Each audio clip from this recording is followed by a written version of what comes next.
Hello everybody, it is Donna the Healing Hiker, and it is Monday, and I'd like you to come on board and join me. Difficulties, but hopefully we'll stay connected here. So if you are joining me, today I wanted to talk a little bit about how to be comfortable being uncomfortable. Right now there's a lot going on in our society that makes us very uncomfortable. I know a lot of people going through a lot of really hard times, and personally, I'm going through some stuff too where I'm very uncomfortable. So I started thinking about it and like, how can I be comfortable being uncomfortable, and not necessarily having all the answers today. That's another thing, is that we always want to rush to have answers or have a solution, and sometimes that's just not possible. And so first, again, I'm Donna the Healing Hiker. I like to just talk about life stuff and how to get through some stuff, maybe with a little bit more joy and a little bit more ease. And today, especially with the heavy hearts that we have, I thought it might be a good idea to talk about how to just be okay today. So I'd invite you to take a moment and, open your mind, ask Spirit to come into your room, and, open your heart to some new ideas, and also just to calm you, because, it might be that together we can heal a little bit tonight, which I hope can be the case. Sometimes, when we're together in community, and we talk about stuff openly, it really does help us heal. So I'm hoping that might help and be the case. As a society, we'd like to chase the next thing and stay super, whatever the newest thing is, whatever, it's just always about instant gratification. It's pretty much where our society is today. And so a lot of us have lost the ability to be patient, to wait. We want to act on things, really quick so that we can get an answer. And when we do that, sometimes we can really actually, mess things up even worse. And so I know that that's happened for me. I really like solution, and so I tend to be a person that's like, okay, what's the next step? What's the next step? And sometimes I have to just stop and say, there is no next step right now. Right now, I don't know what the answer is, and so I just need to pause. And so, one of the things I was talking with some friends is, what do we do when we don't get what we want? Do we pout? Do we throw temper tantrums? Do we get angry? What are our reactions to those kinds of things?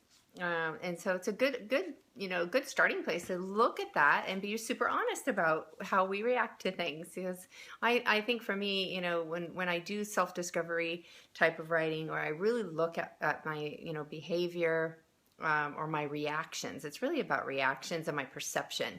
So if I'm perceiving something as being harmful to me, and I'm perceiving my, reaction should be a certain way, and if I'm really upset and really angry and I have a really inside violent reaction, even if I don't show it on the outside, then that's a trigger, right? That's a trigger point. That really actually usually has nothing even to do with the other person. We can blame the other person all we want. That's awesome. And it's super fun to do that, so that we don't have to look at ourselves. But the truth is that when we have those kind of reactions, it's triggering something in us that we really need to look at. And so I always look at that as kind of a gift in a way, because sometimes I don't see that stuff and it's not super obvious to me. But when I have those kind of reactions, then it becomes really obvious. And that's when I want to look at that stuff. And so we want to look at how we react, if we're perceiving something that, is not necessarily, how that person meant it, or how, how it really is even. And a way to do that is if you have a trusted advisor, or you have a trusted mentor, or somebody that's in your life that can help you look at that situation objectively, that's not emotionally involved in the situation. That's the key too. That really helps sometimes, get a different perspective on how to look at something. One of the things I talk about a lot is living in a state of surrender. And when we're in a state like right now, where there's so much uncertainty, and we're grieving, and we're sad, and we're upset, and we don't understand, and we don't have answers, one of the things I do is I pray for people, and I ask the, spirit and universe to just send love, send love, send love, send love, because the more love that we're getting out into the universe, again, I talk about this a lot, is love ripples. It makes a difference. So today, everywhere I went, I smiled at people and I said hello. I actually talked out loud and said hello. How are you doing? Every person I ran into in the hallway when I walked across the street to get lunch at work, everybody I walked around, I smiled at them and I talked to them and I said, hi, how are you? And made eye contact, and, just try to spread a little bit of love where I was, and that can make such a difference. This one man, his whole face lit up when I smiled at him and said hello, so he probably really needed that. And I know I really needed that connection today, and I need to know that I can have faith. Oh, hi, Mandy. I needed to know that I can have faith in humanity. I can have faith in my own humanity, and that's a powerful thing too. I can have faith that I can make a difference in this world, and that I can actually show up for the world and be that light and be that love. And we all can do that. And so one of the things I like to talk about a lot too is and I've been thinking about this a lot this weekend, is, when we are in a state of being uncomfortable and we don't have all the answers, how do we get out of that uncomfortable place or be okay with being uncomfortable? One of the things and the tools I use is I become really mindful of my surroundings and really come right back into this moment, right here, right now, like super focused. Yesterday, I got to go to the Getty Museum in LA, and I was surrounded by this beauty of architecture and flowers and creation, between humans and nature, and then the way they combined it. And I took a lot of pictures and looked at a lot of different angles, and and that's a really great practice, right? Is when we come in to do something creative and really take a moment to look at something in a different way. And so when you're taking pictures, that's a great way to really retrain your brain to look at things in a different way and get on the ground and take different angles. I get all over the place, and and it's really fun, but also then I see things in a different way, and then it helps me see other things in a different way, because I'm training my brain to not just see tunnel vision in front of me.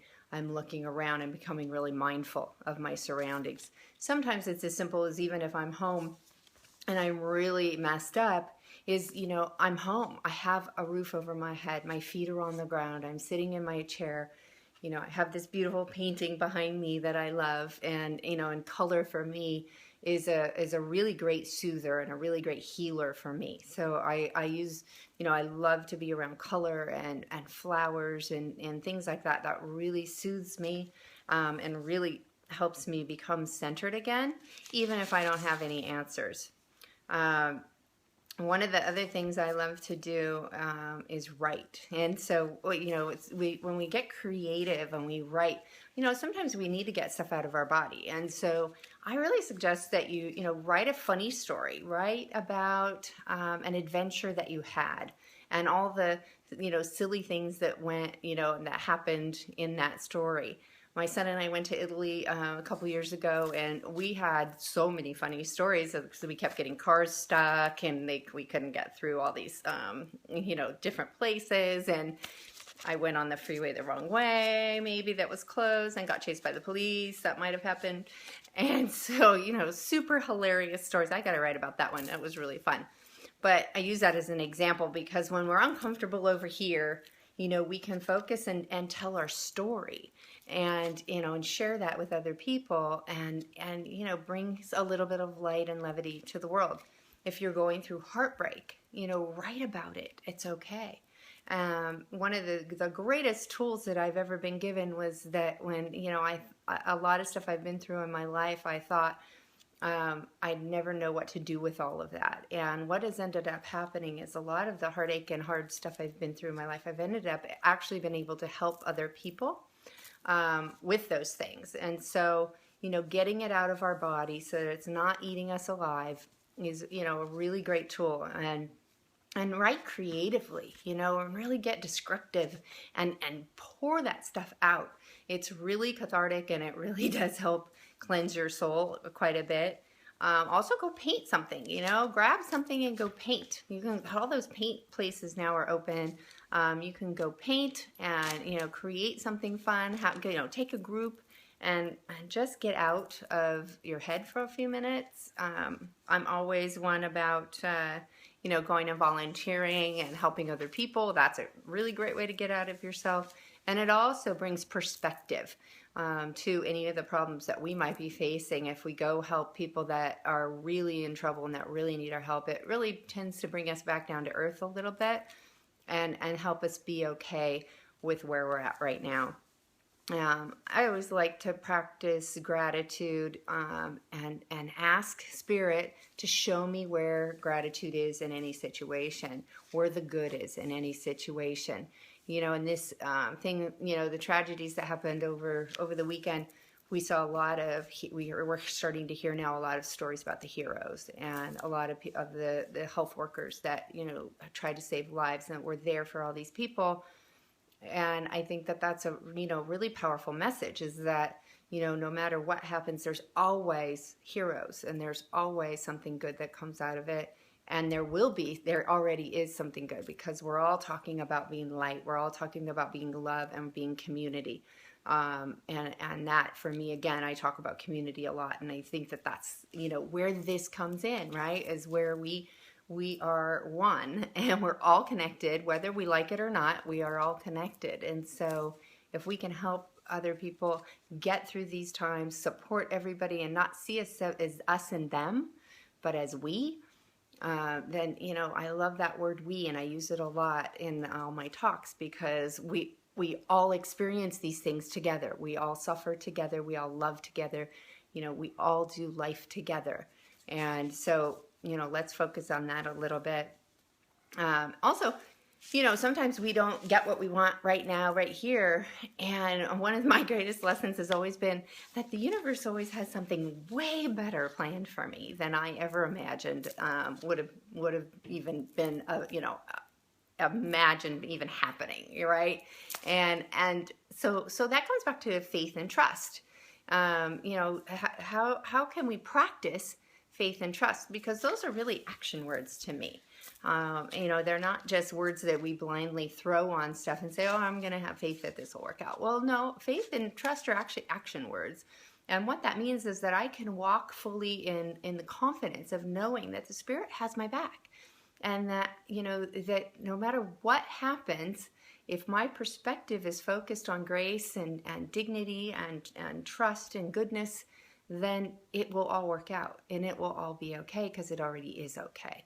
And, you know, all is well is one of my favorite sayings. And so when I'm in that, you know, scary place, I just go, all is well, because right here, right now, all is well. And, you know, and that's just the truth. If we're really practicing faith and trust, and we're just and you know, just observing where we are, a lot of times will bring us back into that place of all is well.